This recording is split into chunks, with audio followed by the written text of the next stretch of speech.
Samahan niyo po ako guys, meron tayong babalikan po dito ngayon sa punso ng ating kaibigan kung saan po pinalayas po ng tao. Meron po sinabi si kaibigan, meron pa daw dalawang mutya dito na hindi po daw natin nakikita. Wala pong tao. Kapag walang tao dito guys, meron talaga mga elemento na pupunta dito.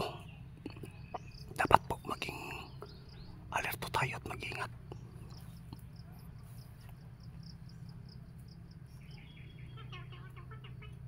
Linyo, ikaw ba yun? Linyo, bakit nandito ka? Ano bang ginawa mo dito? Meron po akong pinuntahan dito kasi sinabi po ng tatay ni Shuto na meron pa daw dalawang mutya na hindi ko daw nakita.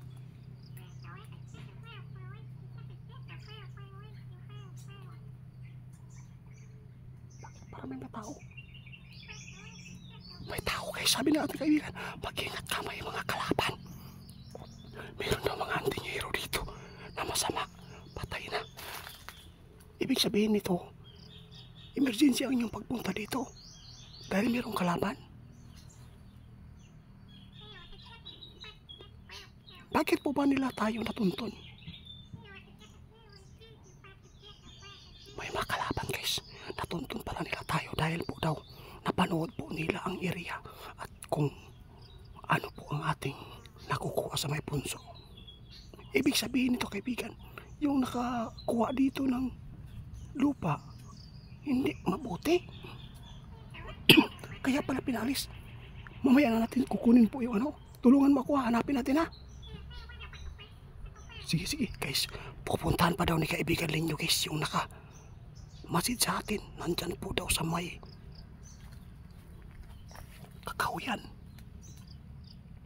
Kaya pala meron ako naririnig kanina pa. Mamaya na tayo susugod guys. Hintay lang po natin si kaibigan Linyo na makabalik kung anong gagawin po niya doon sa mga sumusunod sa atin. Putik til. Andito pa yung ano guys, punso. Hindi natatapos-tapos yung bahay na layout nila kasi po nagkakasakit po yung may-ari dahil po sa ginawa po nila dito sa punso natin sa 20. Maghintay lang po tayo kasi kailan makabalik si kaibigan ninyo ha. Dito po ninyo makikita ngayon kung ano mutya ang naiiwan dito. Yan, magpatulong tayo kay kaibigan kasi hindi ko talaga nakita dito nung ako ay kumuha ng dalawang palani at langgam.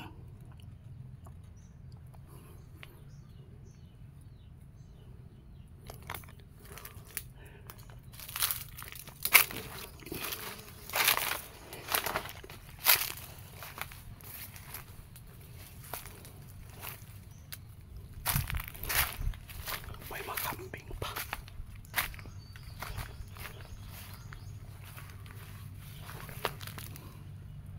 Ayan guys, oh, yan po ang punso dyan. Mamaya na tayo susugod. Maghintay po tayo sa timbre ng ating kaibigan. Meron palang mga antingero na pumunta dito. Nagmamasid sa atin. Baka po meron silang plano sa atin kapag nakuha na natin po yung mutya. Dito tayo nila titirahin. Kapag tayo ay magkabante, delikado tayo. Buti na lang dumating si kaibigan. Linyo, patatakalan si kaibigan. Malakas siguro itong kalaban na to. Masama daw ng mga antingero.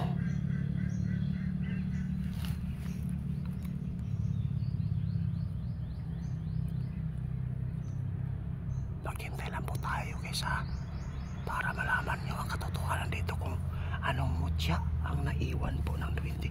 Ba't ang daming mutya niya?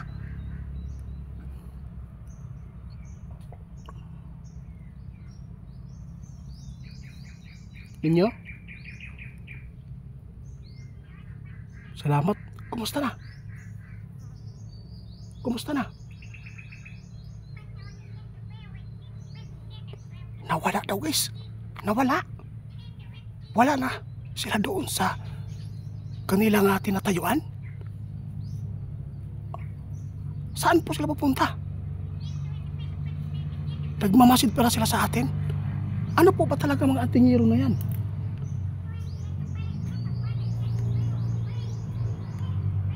Masama daw talaga guys.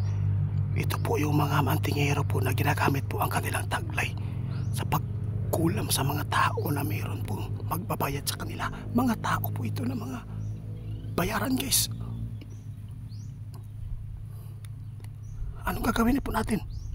Kukunin na ba natin? Sige. Maya na daw, guys. Kasi hindi pa po daw. Dapat po daw makuha natin ang alas 12 ng alas 11:30 pa lang. Maghihintay up po ako dito, guys. Hanggat dumating po ang oras na binigay ng ating kaibigan. Sige po. Magmasid muna tayo dito. Titingnan mo yung paligid. Meron talagang kapangyarihan po.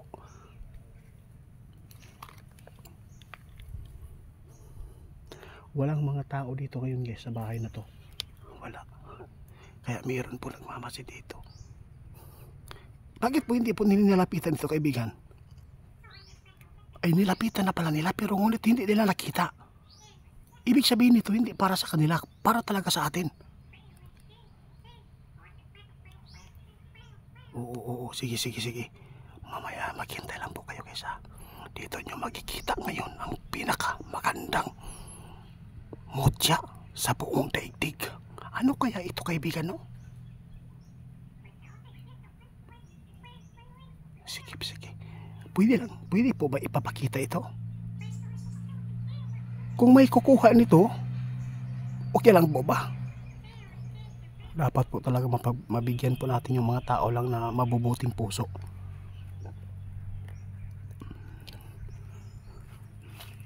Ito yung punso, guys, o makikita nyo. Kinakabahan ako dito, kaibigan, kasi po malalakas pala itong mga mangkukulam na to nagsubaybay sa vlog natin, pati pa dito. O sige na sila, makapaghintay po ako, walang problema.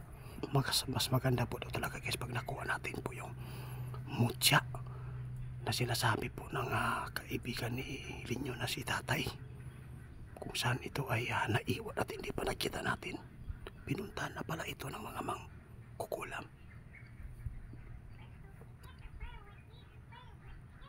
Ha? Meron kang ipapaabot sa atin tungkol po kay Tatay Digong. Anong mangyari po? Meron siyang balita, guys. Good news po daw ito. Sige.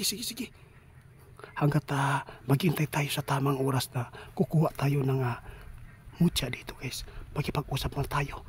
Meron din po siyang ipapaabot para sa lahat po ng mga makapanood sa atin. Kasi po si Tatay Digong nanalo na po ng pagkamiyor. Grabe. Napakalakas po talaga niyang mga Duterte sa mga Pilipino. Dito po natin mapanood ngayon, guys, kung ano mong good news na ipapaabot sa atin.